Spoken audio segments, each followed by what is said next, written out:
Hey everyone, Margarita here. This is part 4 of my severe carbon monoxide poisoning. I left off where I did return to the restaurant at the end of 2016, not really knowing what was wrong with me or why I couldn't get functioning back or pieces of my life back. Kind of thought I was doing too much, on top of the fact that I had just gotten a severe back injury, which was at the root of it was actually caused by the brain injury giving birth and the carbon monoxide poisoning, where I had been stumbling around for months. So I did work 14 months of weekends upon returning before overloading completely with the carbon monoxide. And I was not there all week long this entire time. So my exposures were intermittent, and I was being repeatedly exposed, but being removed from it all week long. All of my shifts there were Friday evening, Saturday double, Sunday morning. So within a 48-hour period, I had, almost 20 hours in a 48-hour period. So that amount mixed with the levels of carbon monoxide that were in the building, and what the result of that was, and somebody with not enough hemoglobin, that's enough to completely overload them with carbon monoxide, which is in turn what happened to me, but it took about 14 months.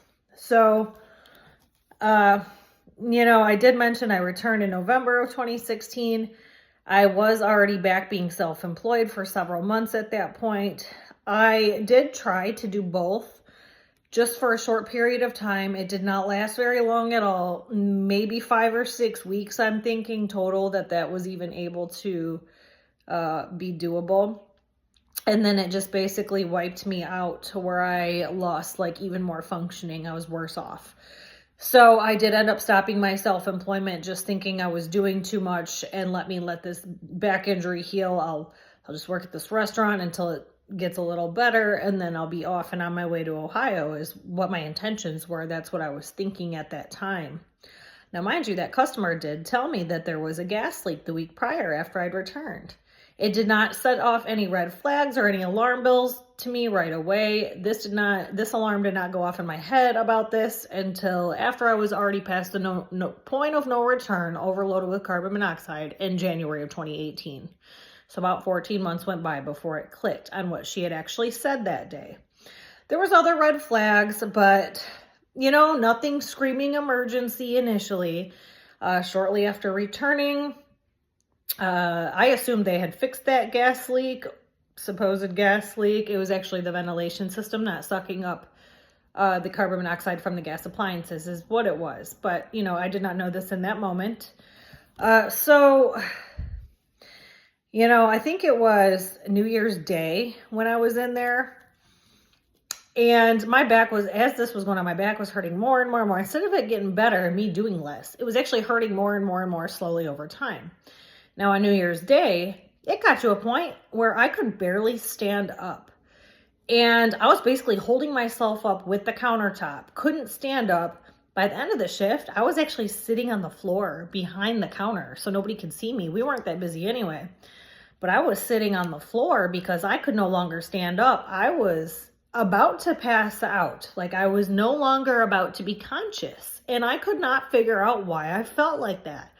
Mind you, I'd been in this place all day, over 10 hours at this point. And I've worked doubles in restaurants since I was a teenager. I had never experienced this before. So, I didn't know what the problem was. But then at the same time this is going on, the restaurant had a plumber working on the drain system in there that day. I do remember this because they actually had to pay the plumber double because it was a holiday. And the drains were backing up in numerous spots in the restaurant. So this plumber was snaking the drains in numerous places. And, no red flags to me at this point, because this is long before I learned about ventilation and how it works. But when there's carbon monoxide or a problem with the ventilation and it's sucking up the carbon monoxide, it creates a suction. And it makes it look like the drains are backing up because the negative pressure in the building, when the problem is actually that the ventilation where the carbon monoxide, where the stoves are, where the carbon monoxide is coming from, needs to be working properly to suck it all up. But since it wasn't, it was actually causing the drains to back up. So that was another big red flag that did not click for me for about another year from then. You know, I did end up like just staying here at this restaurant basically for, you know, that whole year right after, you know, I think it was like the end of December when I stopped working in Detroit. I was already planning on not coming back to Detroit, but I did end up going back after having the baby for a few months. I saw that the bar itself was going downhill. The clientele was going downhill. The business was going downhill, and it had been there for decades. Many people made tons of money there over all these decades.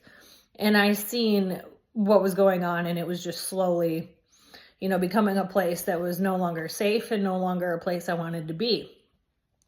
So here I thought going back to the restaurant was a smart move. And I was having those feelings about leaving that bar anyway and not coming back when right before my birthday, I was there working, and there was a shooting in the parking lot. It happened with the guy who was he's not valet, but he would watch over the cars in the parking lot. And he was also part of a biker gang, and this biker gang did protect the bar over the decades. It was known. And I actually seen this guy. I've known him for years. He punched somebody in the face, and I could see him from across the room clear as day from where I was at. And I thought that was kind of odd because I'd never seen him punch anybody before. And shortly after this, maybe an hour later or so, he walked out the back door. There was parking like in the main area, and then on the other side of the building toward the roads, there was also a little bit of parking. He turned left toward that little bit of parking that was by the roads after he walked out the back door. Apparently, friends of the guy that he punched, or I don't know if the guy that he punched was in the vehicle too, probably all of them. They drove around the block, they came back by, and they shot him while he was walking out the back door, coming up the side of the building. Now, when I got to work that day, I was in an SUV, and there was a snow mound that was it was kind of intruding into the end parking space a little bit. It was a pretty big snow mound, and that space was technically empty, and there was a car next to it. And I was initially going to pull into that space. I'd actually pulled halfway in that day into that space. And something about the way the snow mound was positioned, I ended up backing up and parking on the other side of that car that was next to it. Now, if I had left my car there that day, I was in an SUV, so it was higher up. That is exactly where the guy's body was shot, and where the pile of blood was, where all of that happened. Now, this will forever always be on my mind. We will never know the truth, but if I had left my vehicle where I was initially going to park, I believe he may not have gotten shot. I believe the bullets would have went through the vehicle, and he may not have gotten shot and killed. An ambulance did come. They did eventually rush him off to the hospital, and several hours later, he ended up passing away at the hospital. So I ended up waiting for the police to come, and I waited for them to walk me to my vehicle, and I had to step over the pile of blood where his body was laying, and it did take about 45 minutes to get him an ambulance there to scoop him up, and part of this is because it was in Detroit, in the actual city. So I did end up making it home, and then I basically never went back. So thinking about what had all occurred, here I thought going back to the restaurant was actually a blessing in disguise. And little did I know, I was just under a full-blown demonic attack from all angles is what it was. I had nearly died having the baby, and where that shooting was, where I was actually sitting when it happened. If it had gone through the building, it was not far from where I was sitting. Mind you, it was like where my car was initially parked. Like, there's several factors here. And a couple months prior to that, I had a Mazda SUV, and the Mazda had a recall on a control arm, or both control arms at that time. And the vehicle didn't have that many miles on it, but I had left there on a different night. And if I had not made the certain turns that I made in that parking lot, and I had left there without doing that, I most likely those control arms would have snapped while I was on the freeway, and I probably would have been dead. I just got very lucky that the movements of the car I happened to make right before I went in that day I was cutting the wheel pretty hard left and pretty hard right, and I think that's what like caused it. But if I had not done those things, I do believe I would have been killed leaving there later that night. So all within the same few months. This is all within, shoot, like 7-8 months. Here I've nearly escaped death numerous times. And here I'm thinking going back to the restaurant is a great idea. And it's actually a blessing because of what had just happened. So I get back to this restaurant immediately. I'm being exposed to carbon monoxide. The levels are very high. My hemoglobin's still very low. It's all being covered up. I'm completely unaware of any of these building problems whatsoever at this point. So here I thought, it's a blessing in disguise. This place saved my life.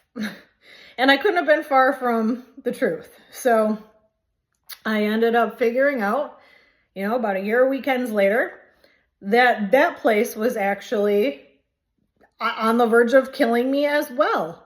Because I was not supposed to be either of these places. I did eventually make my way down to Ohio, down the line, way down the line from what I'm talking about right now. And that is where I spent a good number of years generating my income down the line. Because that's where I was supposed to be all along. So here this restaurant is basically slowly killing me at the same time, and I'm completely unaware, having all these different days where I'd come in and I'd slept like a normal person, and I come in and then I suddenly can't stand up anymore. I'm barely able to hold myself up. I'm falling over. My eyes are drooping. I can't keep my eyelids open. I had never in my life experienced anything like this. And this just kept going on. So there was all of these signs along the way, and it was just getting overlooked by me, by everybody really, because it wasn't on anybody's mind, until something happened to me about a year later. So that did all happen. Now, after removing myself from the place in Detroit, I actually watched everything that was going on that happened at that bar. And apparently there was about 17 or 18 federal agencies investigating some of what was going on, which I was completely unaware of. This all went down on the news several months after I removed myself from there.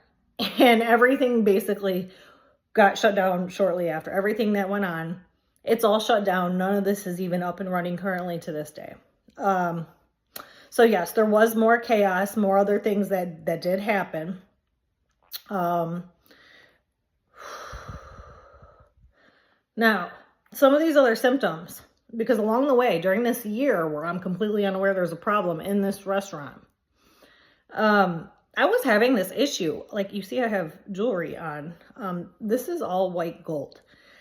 I have had all the jewelry I have had for over 10 years, most of it, and don't ever take it off. And some of it longer than that. Everywhere I had my white gold jewelry was all breaking out in a rash that I never had prior. So as I'm continuing to go back in the building repeatedly every weekend, as I'm going through the course of that extra year that I was in there, this rash was significantly getting worse and worse and worse and worse. And it made no sense because I've had all of this jewelry forever. So why would that suddenly become a thing? It made sense once I was removed and once we knew what the problem was. So I did end up having to call the fire department. I'm not sure if that's the agency that shut the restaurant down initially when the customer was making a statement to me about it. But I do know that once I became overloaded, I did eventually have to call the fire department. I did make an OSHA report. They did not get there quick enough. And that is what prompted me to call the fire department. OSHA actually directed me to because I was telling them like how urgent it was. And so that's what they directed me to do. Now, because that happened and the fire department did come out, there were several times the ventilation system was worked on and patched up a little bit before OSHA ever even arrived. So by the time they didn't find anything that they were looking for because the problem had been temporarily fixed. So that was another issue. And it's not that easy to shut down restaurants as one may think. Like you can't just be like, oh, this place always has dirty dishes, or oh, there's some E. coli, or this person got E. coli from there. There's carbon monoxide in there. It is not that easy to shut a restaurant down. They would have to have numerous violations, and restaurants are allowed to have up to 30 parts per million of carbon monoxide over an 8-hour period continuously in the state of Michigan. So that's another issue. But I will be back with another one shortly. Thanks. Bye.